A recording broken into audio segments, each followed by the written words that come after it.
Welcome back, family. So today we're going to be looking into Tupac, his mother, Afeni Shakur, and biological father, Billy Garland.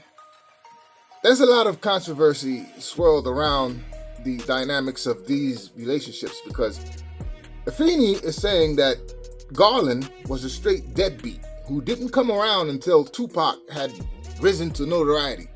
And Garland is saying that Afeni actually took off with his son, disappeared, and could not be found until he saw Tupac on a movie poster.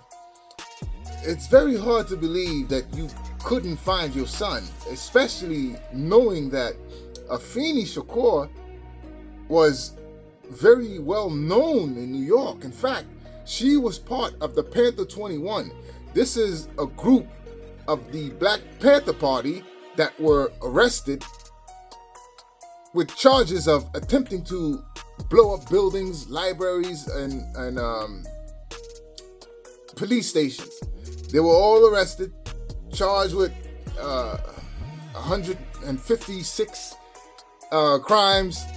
And keep in mind, this was well televised, and Afeni represented herself during this trial while pregnant with Tupac, by the way, and she won. She was able to defeat these charges, and all 21 members of the Panther 21 were acquitted.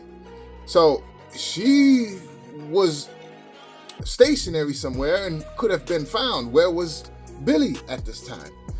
I don't know. There's a lot of unanswered questions here. I dug deep to try to get a definitive answer here as to who's telling the truth. When did you first recognize Tupac again after losing contact with him? I believe it was a Juice poster or something like that. My boy, same guy, called me up and said, I just saw a movie, and the guy's name was Tupac Shakur. And I'm looking at this poster, and if you look at the poster, kind of looked like me in the poster because he's in the front. But he really didn't look like me until you went to the movies. And then when I went to the movies, I saw him. And I was sitting in the theater, and I started crying. And I'm sure people next to me must have thought, why is this grown man crying in this movie? But they had no idea. I was seeing my son after 15 years on the big silver screen. And it gave me joy and happiness to see. That's when I initially tried to contact him. When did you find out that Tupac was your brother? Oh yeah, at an early age, like 6. Like 6 years old? Yeah. And Yeah, how did I was that like 6 years old. transpire? I don't remember everything in detail because I'm 6, but I do remember vaguely. My pops came to the house. I was living with my mom's. Okay. And he would come frequently, on the weekends and get me and whatnot. And this one particular night, he came to the house. Like, I just remember him like being extra excited and smiling and telling my mom that he thinks he just found his son or saw his son for the first time on the Juice movie poster when Pac did the movie Juice. So my pops, I guess, saw him on a poster, just happened to see him on the street somewhere and realized like, oh shit, that's my son, Wow. And and he told my moms that. He told my moms that night. So you just heard from Garland Sr. and Jr. Jr. happens to collaborate Garland Sr.'s story about when it was that he became aware of Tupac once again. The thing that is a little strange to me is that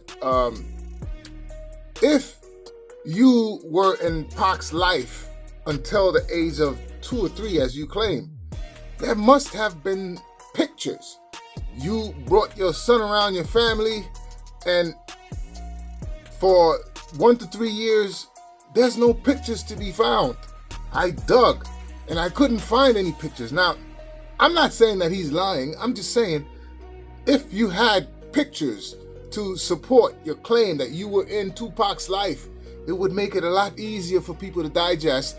Okay, yeah, he was in Pac's life early on instead of the deadbeat that people are claiming that you are. And again, I can't say he was or wasn't, but these little things would help to help hold your story up. What age was Tupac when you lost contact with him? He had to be. I used to go over to the Bronx, Morningside. I used to visit him. Not as much though. When the party broke up, it was something different. COINTEL had changed us. COINTEL had us looking at each other suspiciously.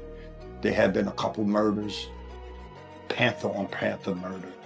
That's when everybody went to four winds. They just scattered. Everybody went their different ways. And I was one of those who went a different way. I lost contact with Afeni, which later I found out she had moved to Baltimore, then Oakland.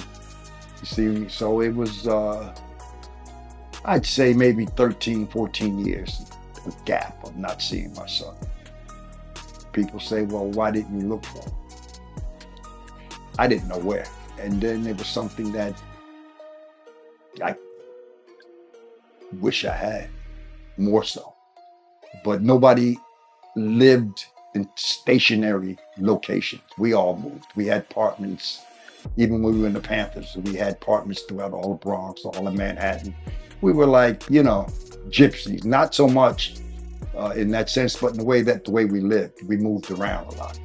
So I went to a couple places, but nobody had seen them. They told me someone had moved to Baltimore, so I accepted that. So, in you saying that, like I said, a lot of people have come to this thing about, Tupac father. They have this narrative of Mr. Garland. Should I say? I always call him Mr. Garland out of respect, as not being there for his son. But you, in particular, I just heard you say that your father would come pick you up. You were living with your mom, but your father would come pick you up. So, right. What I want to ask you is, was Mr. Garland in your life like a father should be? Yeah, most definitely. You Okay. know what I'm saying? Was he the perfect father? You know what I'm saying? Who is? You know what I'm saying? True. But True. but he wasn't the absentee father that people try to portray him to be. You know what I'm saying? And that's Absolutely. and honestly, that portrayal, the reason why he kind of has that bad rep with certain people is because of, truth be told, lies that were told. You know what I'm saying? Okay. So yeah. It's very hard for me to believe that somebody could disappear and you not be able to find them. But that's me thinking in a mindset of 2023. We do live in the information age where anyone can be tracked. Keep in mind, Tupac was born in 71. So if she took off like he's claiming in 74, it might have been that much more difficult to track somebody down, especially if she's hopping from state to state. There might be a small level of credibility here as to him not being able to find her, but it's still very difficult for me to wrap my head around the fact that you just stopped trying. There had to be something you could have done. Her name rang bells. This was not plain Jane that was out of Alabama somewhere. They did deposition on some of my relatives, and they were asked. They said some knew Pac and some didn't, and the ones who didn't said, "Well, he just didn't bring them around. I didn't know of him." But it was very difficult for me to tell you that I have a son out there that I don't know where he is. I don't know what he's doing. So for me to see him in that first movie in Juice, to know that he had survived until that age, made my heart swell. And I wanted to see him, and I wanted to know. And that's when I started. His publicist was an old friend of mine, Karen Lee, from Jersey City. I thought that was the biggest coincidence that we ever could have. She was his publicist. She was the one I was dealing with. But I found that Afeni controlled her. So Afeni was telling her that Pac needed a little more time, Because I was trying to meet Pac for 1 to 3, 4 years. Trying to meet him. One of the lawyers for her asked me, well, why didn't you go to one of his movies and make a scene and raise your hand that you're his father? That's just not my style. 1, 2, I was told that he didn't really want to see me at this time, which I found out later was a lie. You see what I'm saying? Yeah. But I couldn't have done that. That ain't my style. You know, I got too much pride, you know, especially if you to believe what she said, that he said he didn't want to see me. So why would I go and do the groupie thing? Hey, Pop, I'm your dad. No, that ain't me. I'd never do that little shit like that. I thought he knew. Now, if I would have known that he was not told the truth, then I might have. And Tupac is sitting outside the trailer. He's got headphones on and he's reading a script and he doesn't see me and stopped me. He was the spitting image of his father at that age. They couldn't have passed each other in the street without stopping. And when I asked him, his biography that Interscope had said that his father was dead. So I asked him, did Atron tell you that, that I've met you before, that your mother used to bring you to visit some friends of mine, because I didn't think it was my place to say that to him. And he said no, and we talked, and his manager was really cool. I was so in awe of the young man he had become, and hadn't seen him since he was about 4. I planned to spend an hour out there. I think I was there for about 8 or 9 hours. And we just sat and talked, and that was how we kind of got back together again. But I didn't say anything to him at that time about that I knew his natural father. Pac was hesitant about meeting him, and I think that was fear. He was a young man. He was in his early 20s. He's trying to find his way as a man, but when he was shot in New York, Billy went to see him, and that's the first time they began to have a bonding relationship. I gotta tell you, listening to this man talk, I don't feel like I'm listening to a liar at all. He sounds sincere and genuine. I'm a pretty good judge of character that way, but there's a lot of questions that are left unanswered. Here, he speaks about the events around the case that he brought up against Afeni, suing her for half of Tupac's estate. Now, we do know that after the Quad Studio shooting, he did build a bond with Pac, and they had a relationship, one that she doesn't quite recognize, but it's a fact. They had a relationship. The question is, did they have a relationship from birth to 3, and she took off with him, lied to him about who his father was, and he stumbled upon his son when he saw him on a movie poster? Or was he straight deadbeat? That is a very valid question here. So during the deposition, as he says, he had some family members who said that they knew Pac, and some others who said they didn't. He ended up losing this case, settling for $1 million. But again, if you were in Tupac's life from 1 to 3, there should be pictures which you couldn't produce. So what does that say? Are you an opportunist, or were you robbed of your son? You be the judge. So Karen Lee's account here is very interesting. She both collaborates Garland's story at the same time dispelling it. Keep in mind, Garland claims that he reached out to Karen, Tupac's publicist, to have them link up, reunite them. And she told him, as she says in the clip, that Pac just wasn't ready for that. And he accepted it and fell back. He also claimed that it wasn't Pac who was saying this, it was Afeni instructing Karen to say that to Garland.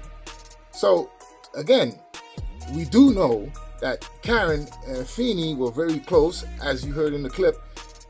Afeni used to bring Pac around to Karen, and she met him when he was 4 years old, which means that they were friends, and she could have been listening to Afeni telling Garland Pac wasn't interested in meeting, but those weren't Pac's word. It could have been instructed by Afeni to regurgitate.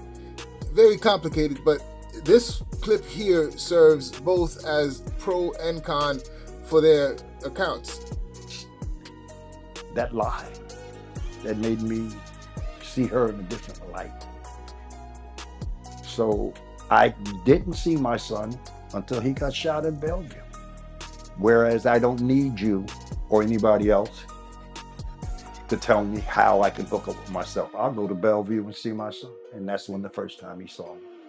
He said he looked up and saw me, thought it was him as an older person. I laughed. I told him, he was just me and him in the room. I said, I'm with you now. Remind me of some scene out of the fucking Godfather movie, but it was a true thing. We hugged and kissed, and then it was on and popping like that. He wanted me to come see him. It was an incident in the video, the documentary, where Jasmine Guy said that I just showed up at her apartment. Well, I wouldn't be able to find Jasmine Guy's apartment if I knew how. I was sent for by Tupac to come visit him at Jasmine Guy. That's what I had to do. He called for me, I came. And Glow said something about he was rolling joints for the stars. I can't roll them blunts. Them niggas had a cigar box and a mountain motherfucking weed on the table. And it was that chronic shit. Now I gotta show this nigga that I ain't no punk. I'm gonna smoke with my son. Worst mistake I ever made. It was horrible. That's the strongest weed you could ever imagine. But I don't roll blunts. And for you to say that, it was just, the debate. Well, I thought it was legs. I thought it was this. I thought it was that. And then I found out, unfortunately, later on after she died, he died, that he would have heated arguments with her about her deception towards her father. Because if you listen to his music, he always wanted to know about his father. He always spoke of his father. I even accepted Dear Mama. My daddy's dead, you heard what he said. I said, well, I guess he just don't know because I ain't dead. There we go. But this is what people had told him. The first in line to siphon Tupac's money was Billy Garland, also known as the sperm donor, the father Tupac had never known. Tupac was 23 years old and was already famous when he met Billy for the first time in 1994. He was laying critically wounded when Billy showed up at his bedside. Tupac talked to him a little bit, and during the encounter, Afeni sat quietly in a corner on the carpet, giving space to her bedridden son, at the same time letting Billy know he did not have the full floor. Oh yes, and Billy showed up again in 1996 at the Las Vegas hospital where Tupac lay in a coma. I wonder what good it does for the dying when you're there for them at the end of their lives, but you never showed up for them while they were living. As far as Billy Garland goes, he seemed to have popped up out of nowhere, at least from where I sat. I knew of the men who had raised Tupac, who had loved Tupac. I had heard all the stories about Tupac's Uncle Tom and his stepfather Matulu, but I had never heard the name Billy Garland mentioned. I had heard all the when Tupac was a baby stories, and Billy Garland's name had never come up. As you heard, Afeni claims that Billy Garland came around twice, each time Pac was shot. I don't know if she meant that literally, or was she referring to the time that she had encounters with him? Because we do know Pac did build a bond with his father, as Jasmine Guy accounts to Billy Garland being in her apartment and records of jail visits that Garland has as proof that he was building a bond with Tupac and visiting him in jail. The guy who I knew was my father, who claimed to be my father, he passed away, he died. And is that legs? Yes, but then recently after I got shot, this other guy came, was like he was my father and he looks like me. He been in the jail to see me. His kids look like me. Well, what was that like? That was the bug out of him. I just woke up and he was standing over me. So. In jail? When I was in the hospital. And what did do you believe him? I do in a way because he looks like me and his kids look like me. Why don't you get a blood test to find out? It's scary. Is it pointless now? In a way. I'm not gonna love him anymore or love him any less. So It's pointless. Did he explain why he left? Yeah. What did he say? It was personal. It wasn't, I don't want to Okay. put his word. I'll tell everything about me, but I Right. don't want to No, that's give fine. out his business. That's cool.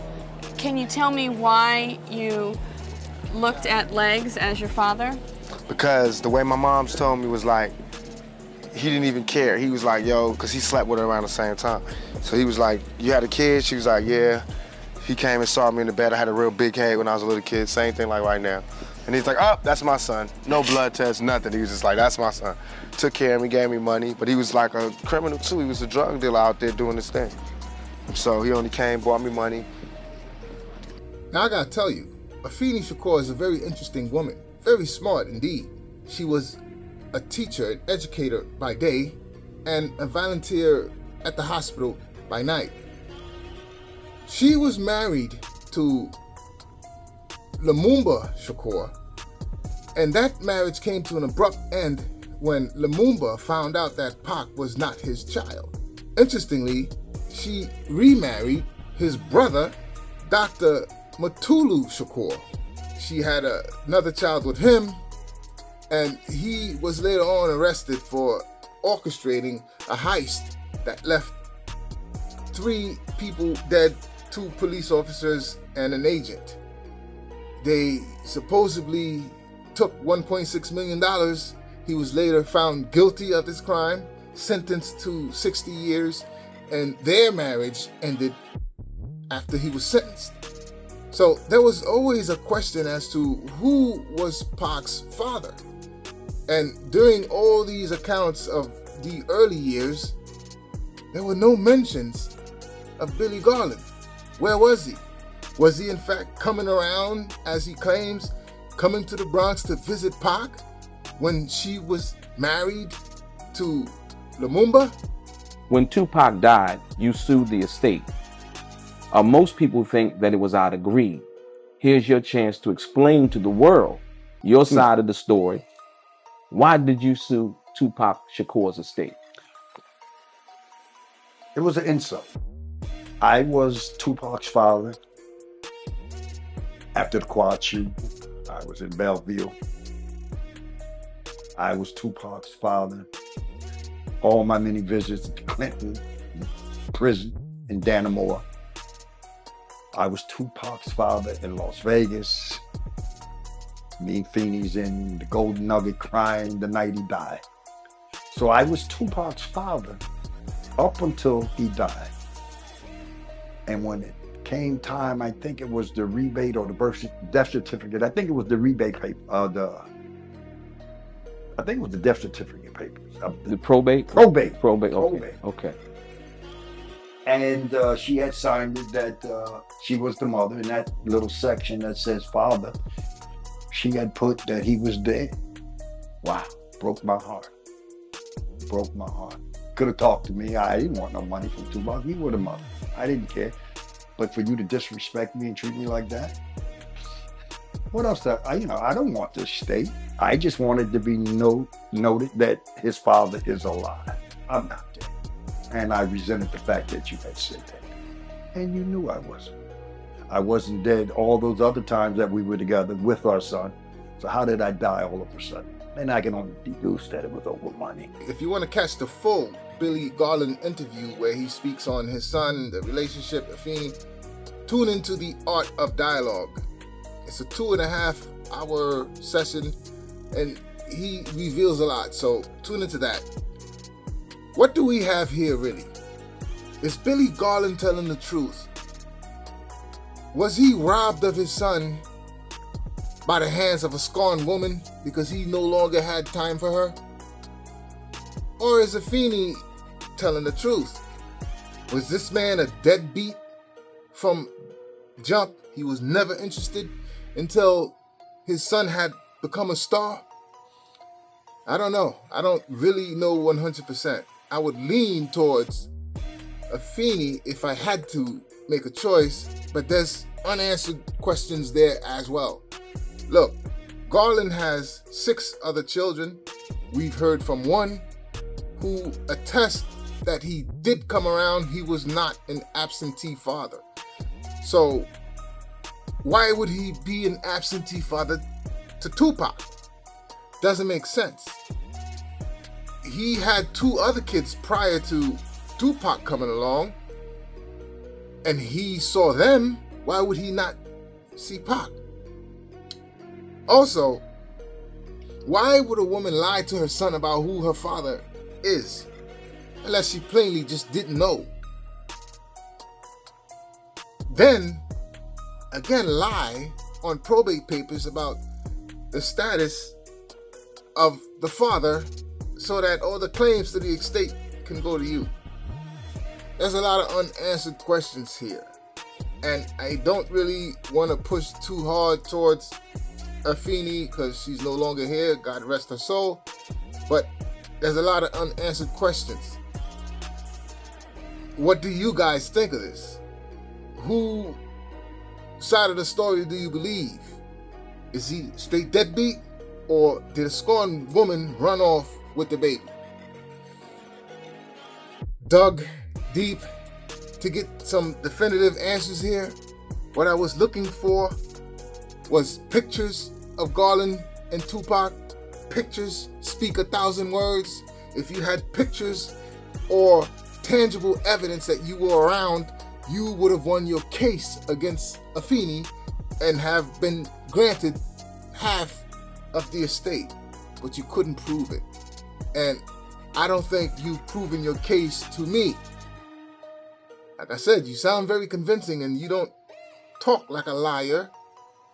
I've seen you be asked the same question twice and you answered it the same way both times, in intervals. And that is not the sign of a liar. But it just doesn't make sense to me that you could not find your son for all these years until you saw him on a movie poster. What do you guys think? Am I making the right assessment here, or am I far off the mark? Is Afeni correct that this man was a deadbeat from door? He wanted nothing to do with this boy until he saw an opportunity and came forward then. Leave your thoughts in the comments. Thanks for tuning in.